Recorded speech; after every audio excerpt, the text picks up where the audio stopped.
ठीक है, तो आज एक नया कॉन्सेप्ट है। ठीक है, फर्स्ट एक्सरसाइज हो गया था हमारा।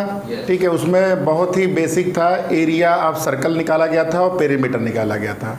आज हम लोग कुछ नया टर्म हो सकता है जानते हो आप लोग, सेक्टर बोलते हैं, सेगमेंट बोलते हैं, और उसके एरिया को निकालना हमें सीखना है। ठीक है, हाँ तुम्हारा एग्जाम है क्या तनीष कल? तो इतना अर्जेंट क्यों है? अच्छा ठीक है, तब परेशान ना, मुझे लगा स्कूल का टेस्ट है तुम्हारे। स्कूल का है तब बताओ अर्जेंट। हाँ तो अभी रिलैक्स रहो। ठीक है, तो इसमें देखो एक सर्कल जब है इसमें, तो जैसे पिज्ज़ा हम लोग खाते हैं, तो उसमें जो पीसेज आते हैं तुम्हारे, ये एक जो पीस है तो उसको क्या बोलते हैं हम लोग? एक सेक्टर बोलते हैं। हाँ, तो अगर ये सेक्टर है आपका, तो बाहर वाला क्या है? ये वाला। हाँ, तो इसको बोलते हैं हम लोग मेजर। तो ये माइनर सेक्टर होगा, लेकिन माइनर सेक्टर को एक बार बोला नहीं जाता है, वह सेक्टर बोल देते हैं। ठीक है, तो इसका एरिया क्या होगा? मान लेते हैं ये सेक्टर एंगल अगर थीटा सबटेंड करता है, हाफ हो गया तो सेमी सर्कल हो जाएगा, वो स्पेशल केस हो गया। तो ये थीटा अगर मान लेते हैं, ये suppose this sector subtend angle theta, तो इसका एरिया निकालना है मुझे। तो इसको कैसे करते हैं, कैसे फॉर्मूला आया? हाँ, मुझे अगर ये सेक्टर थीटा एंगल सबटेंड कर रहा है, तो इस जो सेक्टर शेडेड पोर्शन है उसका मुझे एरिया निकालना है। ठीक है, तो इसको ऐसे समझो कि जैसे मान लेते हैं कोई भी अगर रेडियस, अगर ये पूरा घूम जाता है ऐसे करके, पूरा मतलब क्या हो रहा है, ये एक लाइन ऐसे करके है, ये पूरा ऐसे 360 डिग्री घूम जाती है। तो 360 डिग्री जब कोई लाइन घूम रही है तो कितना एरिया बनाती है? पाई आर स्क्वायर। एरिया मतलब 360 डिग्री जब भी कोई चीज़ रोटेट कर रही है तो एरिया कितना सबटेंड कर रही है? पाई आर स्क्वायर। तो यूनिटरी मेथड से लगा देते हैं इसको। अगर ये 1 डिग्री घूमता तो 1/360 into पाई आर स्क्वायर। ठीक, यूनिटरी मेथड ही होता है ना। और अगर ये थीटा डिग्री घूमता केवल, तो थीटा डिग्री पे क्या होता है? ये theta into pi r square, तो यही 360। तो ये एरिया सबटेंडेड हो गया तुम्हारा इन द सेक्टर। तो ये इसको बोलते हैं हम लोग area of sector which is subtending theta degree. Sir ये तो बहुत ही लिमिटेड क्वेश्चंस में यूज होता है। नहीं, इसी में कॉम्प्लेक्सिटी बढ़ाया जाता है ना। मतलब बेसिक्स तो सिंपल ही होते हैं हमेशा। लिख लो इसको।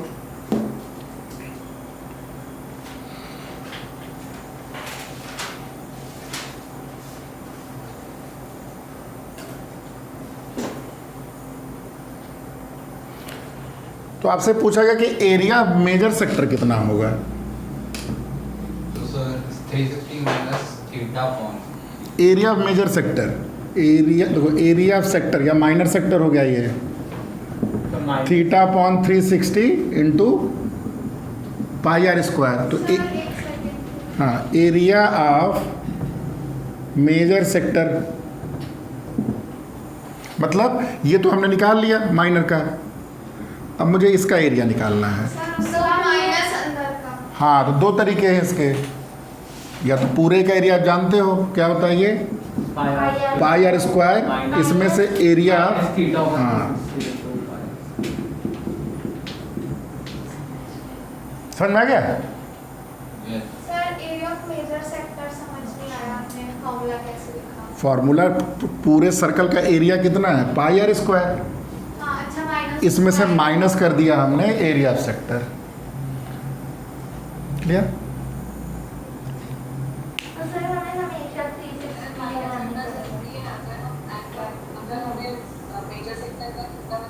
हाँ, वही मैं बोला, इसके दो मेथड हुए। एक मेथड तो ये हुआ, दूसरा मेथड क्या हुआ कि ये एंगल कितना बचेगा आपका? अगर ये थीटा होगा तो 360 माइनस थीटा। तो तुम ये भी तो बोल सकते हो कि एक ऐसे सेक्टर का एरिया जो कि एंगल कितना सबटेंड कर रहा है? 360 माइनस थीटा। तो इस बड़े वाले का, इसी को हम लोग एक और तरीके से लिख सकते हैं, इसी थीटा की जगह हम क्या इसी हाँ थीटा को वो थीटा ले लेंगे 360 माइनस थीटा, अपॉन 3 या इसको जो भी बोलो तुम फाई बोल दो मान लो, तो बेसिकली यही फाई है आपका, ठीक है। 360 upon 360 into pi r square. तो इसेंशियली देखो दोनों सेम ही चीज़ है। अगर तुम इसको अगर ओपन कर दोगे 360 अपॉन 360 क्या हो जाएगा, पाई आर स्क्वायर, और ये हो जाएगा तुम्हारा theta upon 360 pi r. Solve करने में इजीियर कौन सा रहता है? नहीं, जनरली हम लोग माइनस कर देते हैं। अगर ये निकाला गया है तो अब माइनस करो, नहीं निकाला गया है तो सीधे एंगल से कर लो, ये तो डबल एफर्ट हो जाएगा आपका, ठीक है ना। सर लेकिन अगर हमें थीटा दे नहीं रखा तो हम नहीं, थीटा देगा, थीटा देगा, तो हमें ये थीटा दे चाहे ये वाला थीटा दे चाहे फाई दे, कुछ तो देगा नहीं है। सर फाई फाई मतलब मैंने दूसरा एक वेरिएबल बना दिया, ग्रीक लेटर है भी, सर वो कैसा दिखता है? दिख तो रहा है अच्छा वही है। फाई, ठीक है हाँ ठीक है। अच्छा अब मान लेते हैं तुम्हें, जो इसको हम लोग आर्क बोलते हैं, ठीक है, तो ये माइनर एरिया था तो माइनर आर्क बोल देंगे इसको। अगर मान लो नाम दे दो उसको, ओ दे दो, यहाँ से ए और बी बोल दो। तो सर सेगमेंट कैसे बोलते थे? अभी रुक जाओ एक एक करके। तो सेक्टर क्लियर हो गया, अब आ जाते हैं हम लोग आर्क में। तो लेंथ ऑफ आर्क कितना हो जाएगा, फिर उसी यूनिटरी मेथड से अगर ये 360 लाइन रोटेट करती है तो कितना लेंथ होता है आर्क का, 2 पाई आर, पेरीमीटर होता है भाई। तो इसका मतलब 360 डिग्री पर ये होता है 2 पाई आर, तो 1 डिग्री पे, 2 पाई आर अपॉन अपॉन 360। इसलिए थीटा डिग्री पे, तो थीटा अपॉन 360 इंटू 2 पाई आर। तो ये हो गया लेंथ ऑफ हाँ arc is equal to theta upon 360 into 2 pi r. लिखते चलिए सर, याद है सर।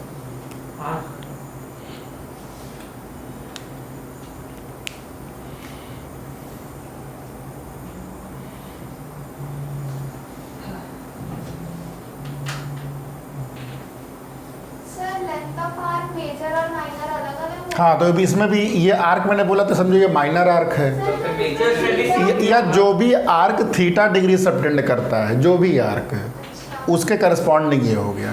अब यहाँ ए बी हाँ ए बी, तो यहाँ इस केस में चाहो तो उसको ए बी लिख लो, ठीक है, आर्क ए बी। सर तो इसमें थीटा भी यूज कर रहे हैं आर्क के लिए, वो तो लेंथ और एंगल है। तो थीटा के बिना कैसे तुम भाई कहाँ से कहाँ तक तुम्हारा आर्क बन रहा है कैसे पता चलेगा, एंगल एंगल ही देगा ना कि ये, और ऐसे भी पूछ सकते हैं कि हमें आर्क की लेंथ दे देंगे और थीटा हाँ वो तो कुछ भी कर सकता है उस तरह। दूसरा लेंथ ऑफ मेजर आर्क कितना हो जाएगा, सेम है सर, सब ऐसे ही माइनस थीटा लिख लो length of major arc 360 minus theta sir upon arc में 360। फाई यूज होगा। कर सकते हो उस तरह भी। तो अगर ये फाई है तो ऐसे लिख लो फाई अपॉन 360 इंटू 2 पाई आर। या दूसरा तरीका क्या, 2 पाई आर में से क्या माइनस कर दिया जाए, थीटा अपॉन 360 इंटू 2 पाई आर। यस दोनों चीज़ें, टोटल लेंथ टोटल पेरीमीटर से उस पर्टिकुलर माइनर आर का माइनस कर दो तो मेजर आर का आ जाएगा, ठीक है। और सर हम वैसे भी लिख सकते हैं जैसे आपने इसका लिखा था 360 माइनस हाँ वो भी लिख सकते हो। माइनस ये फाई की वैल्यू रख दोगे तो क्या हो जाएगा, 360 माइनस थीटा अपॉन 360 इंटू 2 पाई आर, ठीक है। चलो अब अगला चीज आता है सेगमेंट। सर एक से हाँ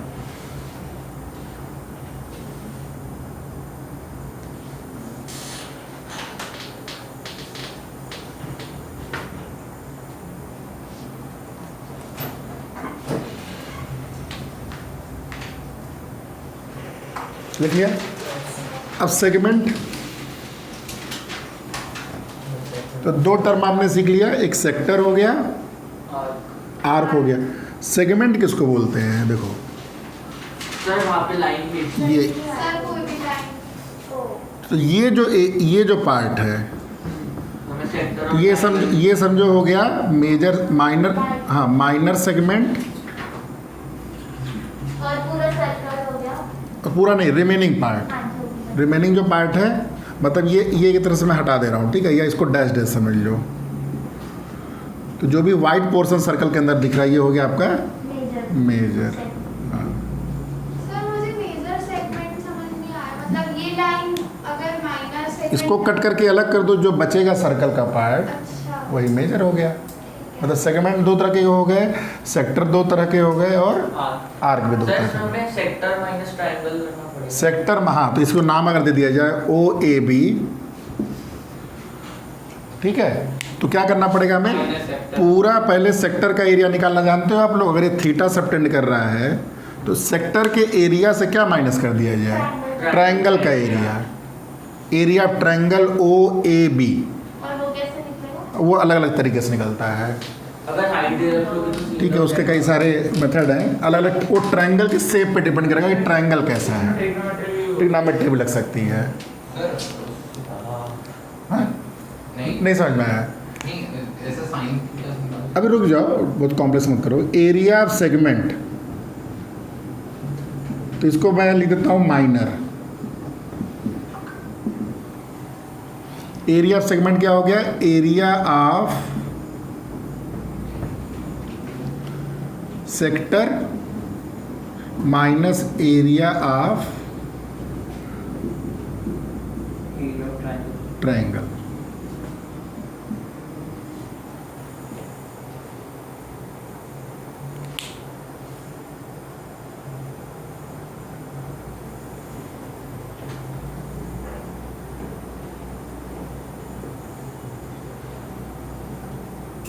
ठीक है, तो एरिया ऑफ सेक्टर निकाल लिया था हमने, theta upon 360 minus into pi r square.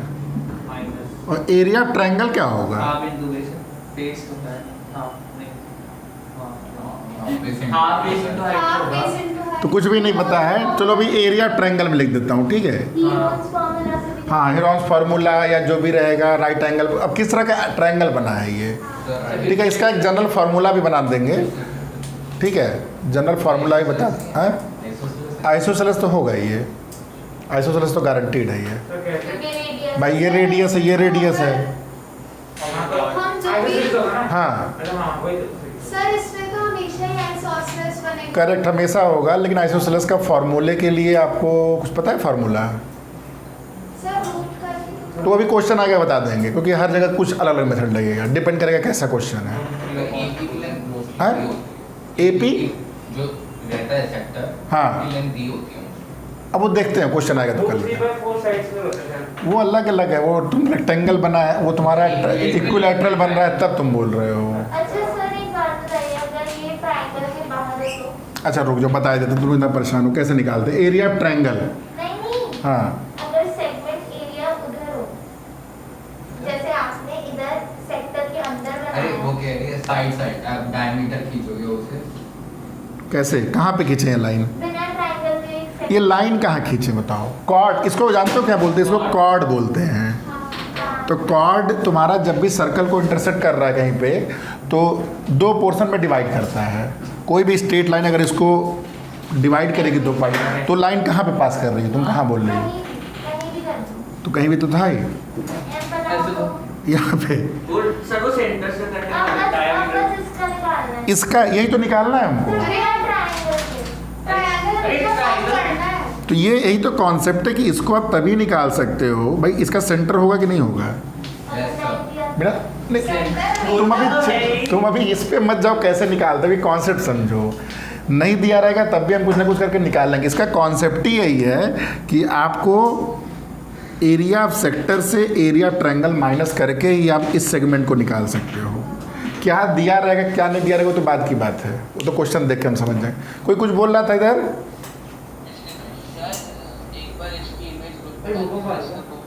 नहीं वाइब्रेशन हो रही है मुझे। बहुत देर से हो रही है। सर भूकंप आ रहा किसकी वाइब्रेशन? सर बहुत देर से आ रही है, मतलब नीचे से आ रही है। है। अरे वो जनरेटर की है यार। Yes sir. कहाँ पंखा हिल रहा? कुछ हो तुम लोग ऐसे ही हिल रहे सर हम बैठे अरे हैं, तो बहुत देर से आ रही है घूम करके। सर ऐसे हम मतलब सर वाइब्रेशन हो रही है। तो रॉड लगा है वो नहीं। सर ध्यान से अरे सर जनरेटर। सर आप बैठ गए थोड़ी देर बाद बैठे। अच्छा रुक जाओ। तनीष क्या बोल रहे हो, क्या नहीं दिख रहा है तुमको? मैं तो सोच रहा था हाँ मुझे बोर्ड बाकी लोग को दिख रहा है कि नहीं दिख रहा है? तनीष आपका नेट का इशू है।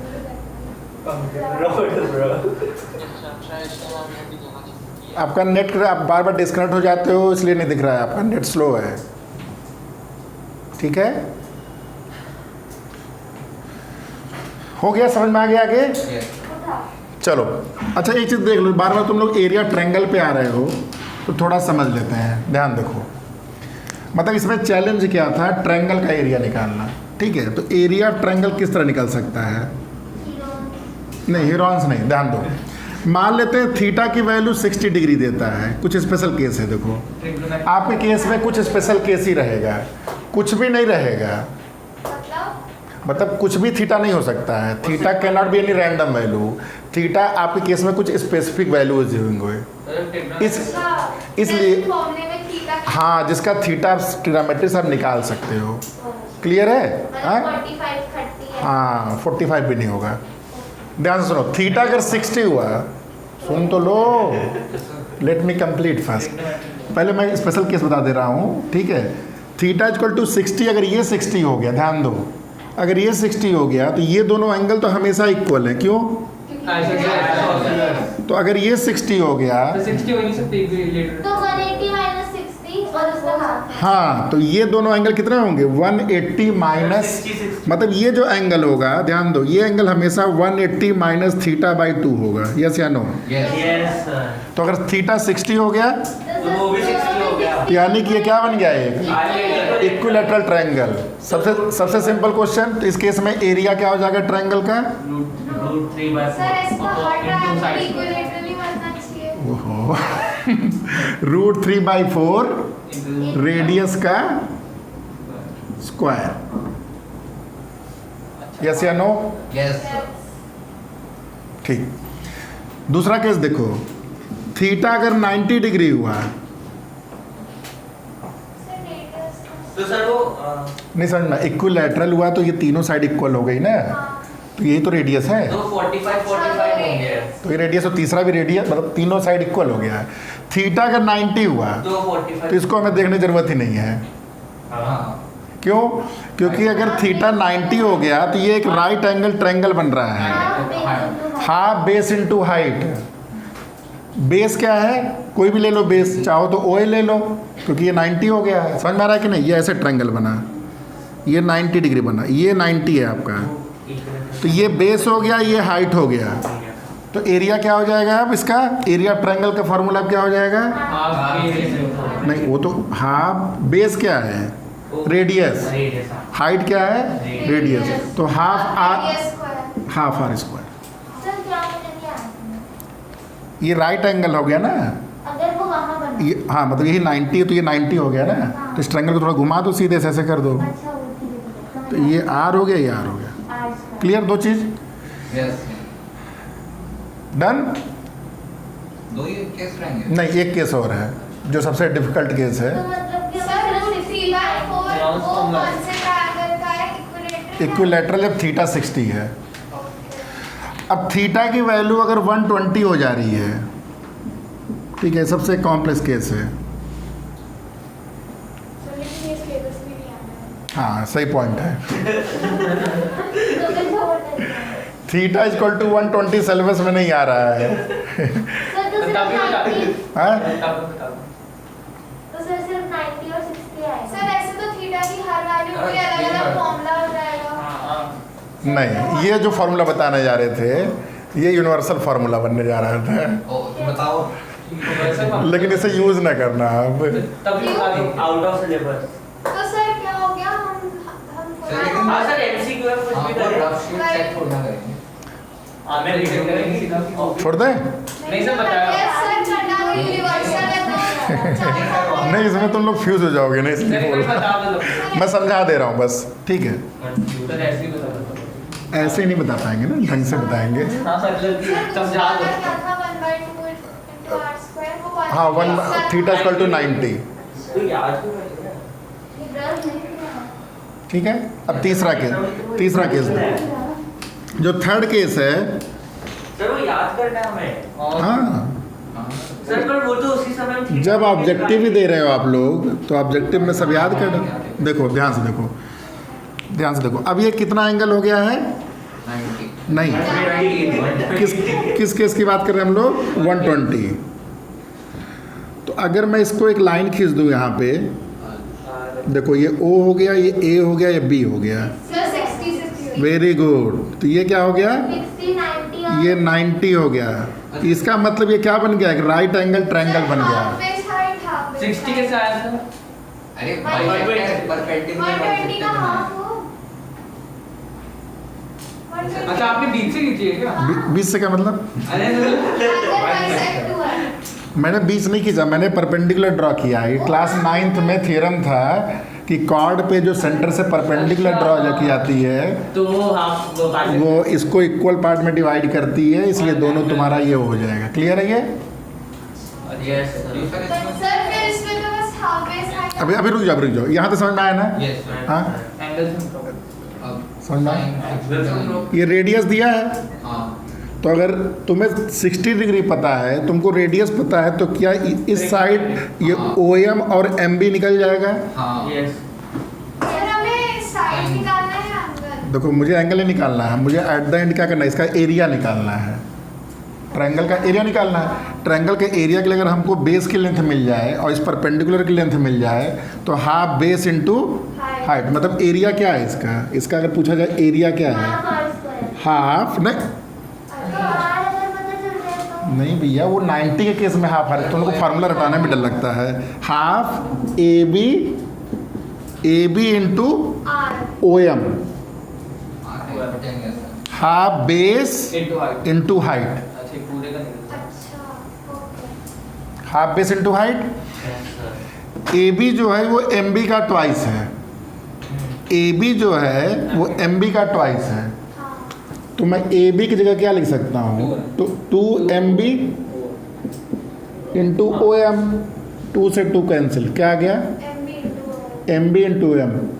इन ए सिंपल टर्म इसका एरिया निकाल लें तो इसी का डबल जो है बेसिकली उस ट्रायंगल का एरिया है। तो अभी क्या हो रहा है? ये MB इंटू OM, मतलब MB चाहिए मुझे और क्या चाहिए? OM चाहिए। क्या चाहिए बता रहे कैसे? ये रेडियस पता है, ये थीटा पता है, साइन। तो एक ऐसा ट्रायंगल जिसमें एक थीटा पता है, हाइपोटेन्यूज पता है, क्या उसका बेस और क्या उसका परपेंडिकुलर निकाल सकते हैं? फिर से बना रहे हैं, देखो एक ट्रायंगल ध्यान से। एक ऐसा ट्रायंगल जिसका ये एंगल 60 डिग्री पता है, ठीक समझ में आया? तो ये O हो गया, M आपका 90 हो गया और B आपका यहाँ हो गया, और आपको ये पता है हाइपोटेन्यूज। तो क्या OM और MB निकल सकता है? हाँ साइन थीटा क्या होता है? Perpendicular upon hypotenuse. Sine theta क्या होता है? Perpendicular upon hypotenuse. मतलब साइन थीटा क्या होगा? मतलब MB अपॉन, रुक जाओ, MB upon hypotenuse R। Clear है ये? कॉस थीटा क्या होता है? बेस बेस बाय हाइट नहीं, हाइपोटेन्यूज। हाँ ठीक है, तो यहाँ से MB निकल गया आपका। देखो MB कितना हो गया? R साइन थीटा, और यहाँ से OM कितना हो गया? R cos theta. समझ में आया अभी तक कि नहीं? कि ओवरफ्लो कर रहा है अब? MB हो गया R sine theta into R cos theta. तो आपका फॉर्मूला क्या बन गया? R square sine theta into cos theta. Sir आपने वो क्या लिखा? R sin theta R cos theta. MB की वैल्यू मैंने रख दिया, MB की वैल्यू R साइन थीटा यहाँ से, हाँ। और OM की वैल्यू यहाँ से R cos थीटा रख दिया। अच्छा तो ये आपका तो भूल जाएंगे। तो ये तो sir out of syllabus sir ये तो आपने सुन- डेरिवेशन बताई सुन तो लो पहले। हाँ, ये बेसिकली एरिया का डायरेक्टली फॉर्मूला हो गया। लेकिन थीटा क्या है इस केस में? 60 है।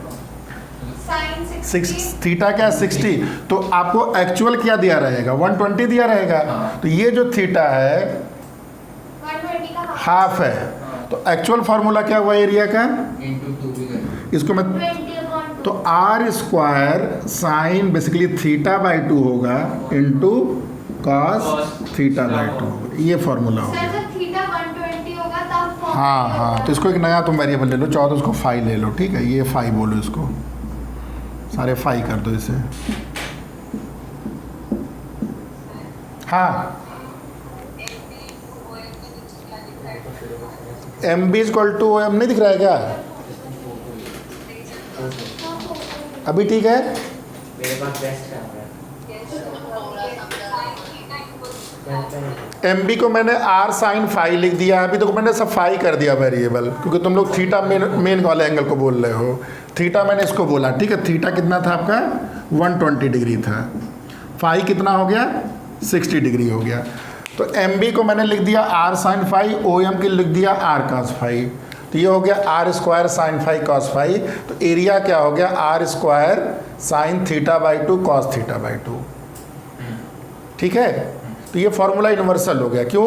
अगर थीटा की वैल्यू 120 हुई, थीटा की वैल्यू 120 हुई, तो ये क्या बन जाएगा? आर स्क्वायर साइन 60 कॉस 60,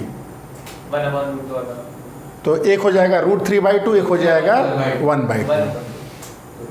अगर ये 90 है तो 90 में तुम लोग सीधे जैसे यूज़ कर लो, चाहो तो उसको भी यूज़ कर सकते हो, वही चीज़ आएगी। साइन 45 कॉस 45, 1/√2 1/√2 क्या होता है? 1/√2 इंटू 1/2, तो 1/2 आर स्क्वायर, वही फार्मूला आ गया। और अगर 60 है, चाहो तो इसे सब बना सकते हो, लेकिन ये फार्मूला बेसिकली आपको यूज़ कब करना है? जब 120 डिग्री होना चाहिए, लेकिन 120 डिग्री भी सिलेबस में इस साल नहीं है, ठीक है। हाँ हाँ बोलो।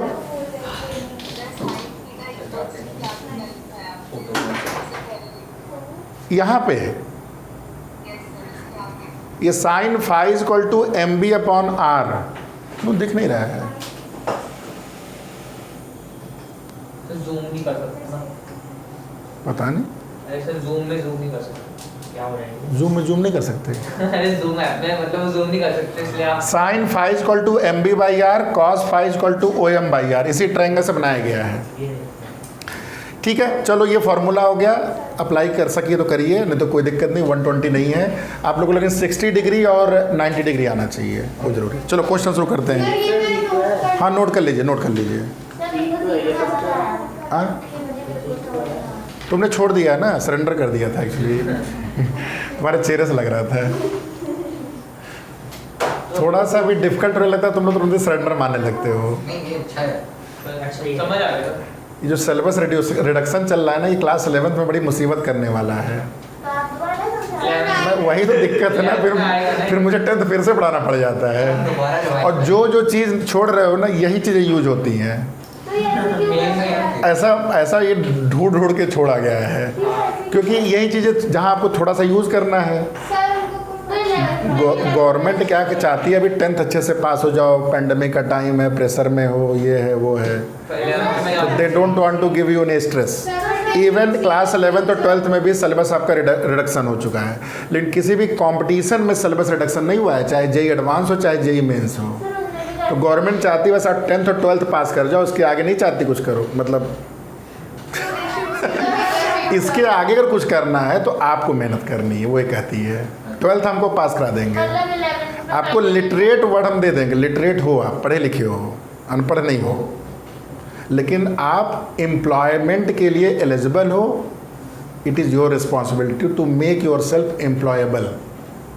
कई लोग बीटेक करके भी निकल जाते हैं, फिर भी जॉब नहीं लगती है। क्यों नहीं लगती है? एम्प्लॉयबल नहीं होते हैं, उनके पास डिग्री होती है, लेकिन कंपनी जब हायर करती है तो उनको डिग्री नहीं चाहिए आपको, डिग्री जस्ट टू एंटर, उनके जो गेट के अंदर घुसने के लिए आपको डिग्री चाहिए, ठीक है, एलिजिबिलिटी क्राइटेरिया है, लेकिन नौकरी की क्राइटेरिया नहीं है। To get a job you have to answer, you have to clear the interview. हाँ, तो सर इंटरव्यू में ये मैथ्स पूछता है? मैथ्स नहीं पूछता, लॉजिक पूछा जाता है, जो यही जहाँ सोचने की बात है तुम लोग घबराने लगते हो। सर लॉजिक में ये सब। तो सर आपकी तो बहुत अच्छी जॉब लग सकती है, आपका सब जानते हैं। मैं बहुत जॉब छोड़ के ही आया हूँ भाई, ये सब मैं कर चुका हूँ बहुत, ठीक है। ये भी इंडिया में बहुत बड़ा परसेप्शन है, जो टीचिंग करता है उसकी नौकरी नहीं लगी है। नहीं ना ना, ये बता रहे हैं इंडिया में बहुत बड़ा खराब परसेप्शन है। इंडिया में टीचर्स को क्लास 4th के भी इक्विवेलेंट नहीं माना जाता है। I am telling you really, ठीक है। अगर आप किसी बाहर की कंट्री में जाओगे, सबसे ज़्यादा इंडिया में वीआईपी कौन है? नेता लोग होते हैं। बाहर कौन वीआईपी है? प्रोफेसर्स लोग होते हैं। वीवीआईपी का पास केवल प्रोफेसर्स को मिलता है। इंडिया में लीस्ट रिस्पेक्टेड जॉब है ये, मतलब रिस्पेक्ट हटा ही दो, ठीक है। आप तो टाटा नो में हैं ना?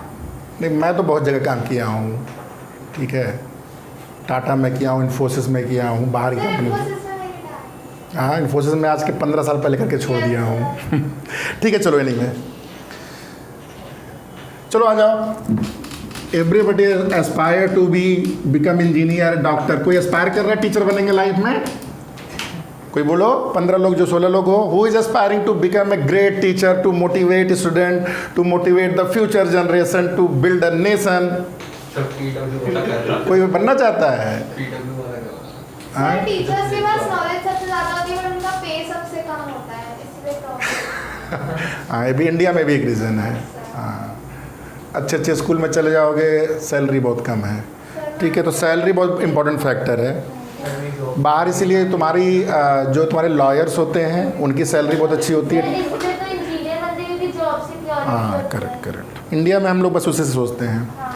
चलो anyway, question number 1, let's start chapter. Exercise लो 12.2, 12.12 लो। इधर लो, बुक ले लो। कुछ क्वेश्चन मैं बोल रहा हूँ, कर लो जल्दी जल्दी। फिर जैसे 60 डिग्री है फर्स्ट वाला में। पहला 60 डिग्री है तो पहले लगा लो।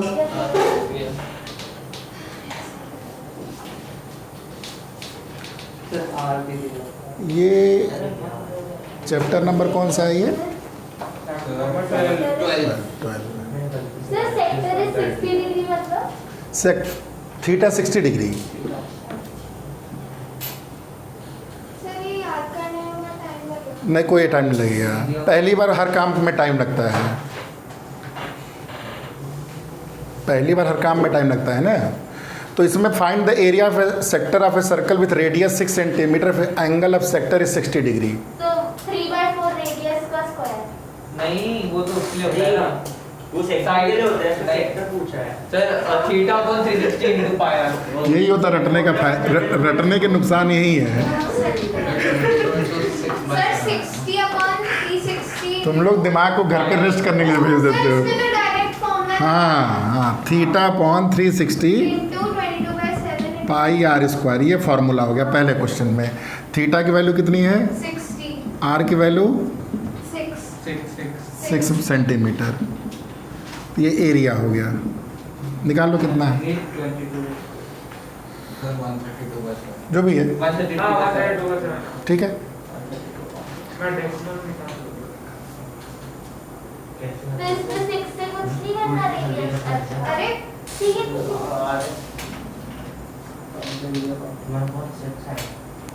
क्या हुआ?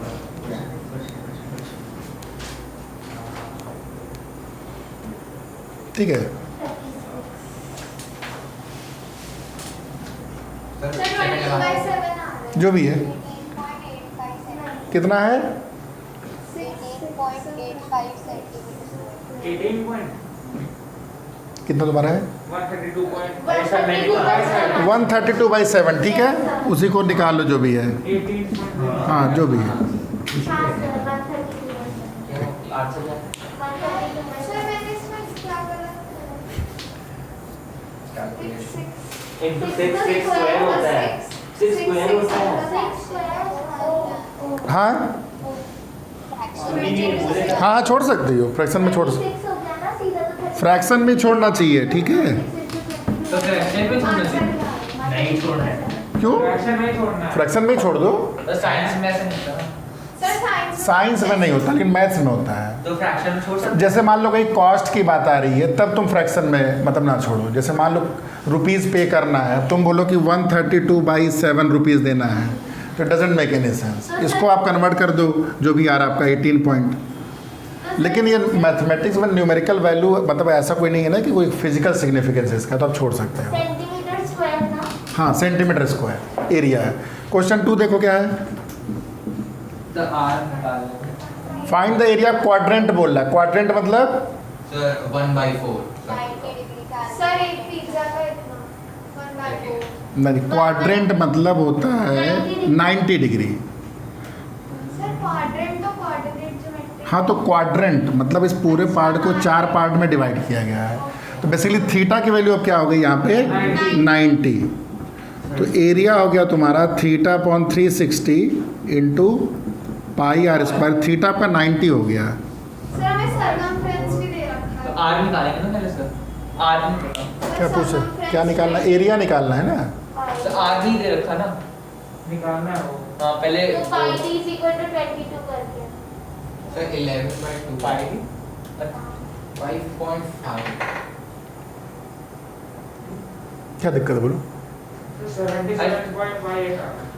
सर सर्कमफ्रेंस में दे तो रखा है। अच्छा सरकमफेरेंस दिया है इसका। सर मैं वही तो बोल रही हूँ अच्छा तो ये पाई आर स्क्वायर पहले फार्मूला बना लो, मतलब तुम्हारा 1/4 इंटू पाई आर स्क्वायर। लेकिन t आप = 7 है तो फिर r हो जाएगा तो पहले आप रेडियस निकाल लो बेसिकली। तो रेडियस कैसे निकल जाएगा, हाँ 2। 3.5 तो सरकमफ्रेंस C = 2 पाई आर। सर 7 का हाफ क्या होता है 7 का हाफ मत करो, 7/2 लिख सर दो 7 इसे। आ रहा है, R 7 आ रहा है। 7/2 आ रहा है, 7/2 7/2 आ रहा है। हो ही नहीं सकता। नहीं, 7/2 अच्छा हाँ हो रहा है, बहुत ठीक है। R = 7/2 सेंटीमीटर, या वैल्यू रख दो। और हमने ये कैसे निकाला सर नहीं। एरिया हो हाँ चुप रहे सर नहीं। तो सर आपने इसमें भी सेम ही फॉर्मूला रखा है ना ना तुम तो कॉपी पेस्ट कर दो उससे। तो जब हमें Sir, समझ 11 आता है into तो 3.5 कुछ नहीं दे। हाँ सर इसमें तो कुछ कटेगा ही नहीं 77/8 शेयर करना देख 77/8 आ रहा है। हाँ गौरी, मेरा 38.5 है। मैंने डेसिमल तुम लोग क्या कर रहे हो? इसको हम लोग नेक्स्ट क्लास में किया जाए क्या।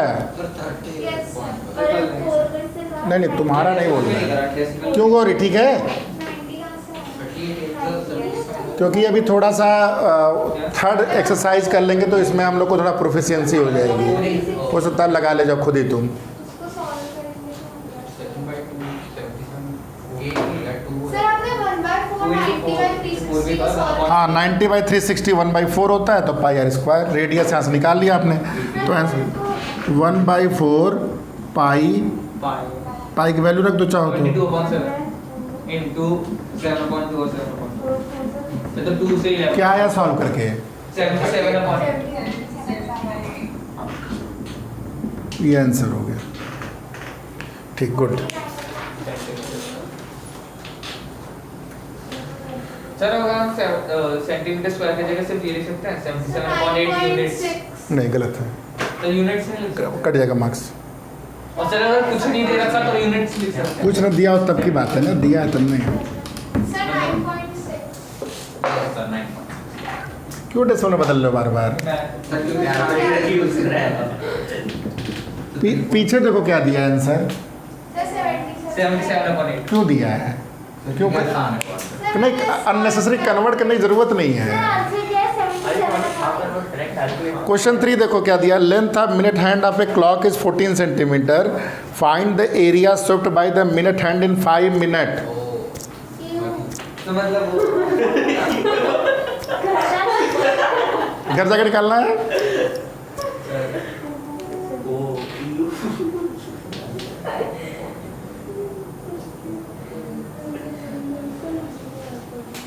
सर 30 डिग्री बनाएगा। ओह सर 5 मिनट्स में 30 डिग्री निकल गया, हाँ। रेडियस तो सॉल्व करता हूं। 14 मीटर उसका रेडियस सर 14 और 14 हो जाएगा क्योंकि रेडियस तो वही सर रहेगा। मिनट हैंड पूरे क्लॉक को कवर नहीं करती है तो हम रेडियस नहीं बोल सकते उसको। मिनट हैंड लंबी होती है। मिनट हैंड एक्सिस हाँ, लेकिन होती सही है, है, यहाँ real तक life- आती है ना। बहुत ही तो उसका close एरिया तो उसी का पूछा है ना, तो कितना एरिया कवर करेगी। उसी को रेडियस मानना है, उसको रेडियस मानना है। तो 14 और 14 14 5 मिनट्स का एंगल क्या आएगा? 30 डिग्री। फिर ये क्या आएगा? देख जब 30 मिनट्स होते हैं 180 बनाता है, इसको डिवाइड करते 6 डिग्री बनेगा 1 मिनट को। कितना? आंसर नहीं तो निकालना। फिर सेम ही उससे तो ये वाले कैसे बोल दिया? नहीं आया।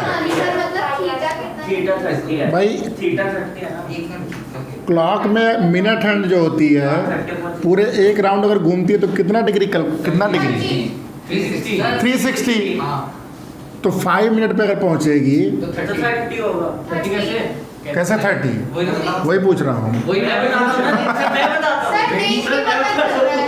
बार बार इसलिए यूनिटरी मेथड लगाओ। सर मैं बताता हूँ। यूनिटरी मेथड लगाओ, ज़्यादा दिमाग नहीं खर्च करना चाहिए, ठीक है, बचा के रखना चाहिए।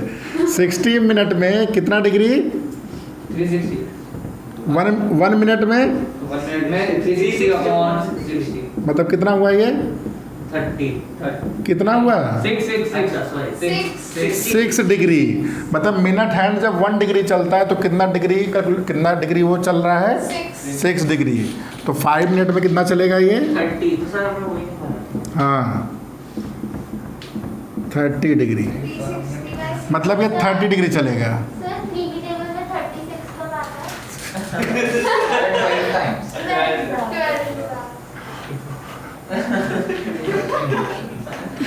तो थीटा की वैल्यू हो गई 30। जो लेंथ है वही रेडियस है बेसिकली। तो 1.5 जो लेंथ है ना वही रेडियस है। लेंथ कितनी है? 14 सेंटीमीटर। 30 अपॉन 360 एरिया कितना हो जाएगा? 30 अपॉन 360 हाँ theta upon 360 into pi r square. Theta आपका हो गया 30 डिग्री अपॉन 360 22/7 इंटू 4। 154/3 Yes. 5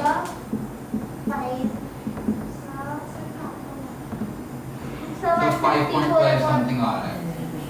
154/3 हाँ 154/3 सेंटीमीटर। 308 अपॉन 6 जो सर बोलते हैं उसको ठीक करिए। अच्छा रुको हाँ 2 3 हाँ सही है। सर आपने वो कैसे निकाला था 33? 154 अपॉन 3 हाँ सर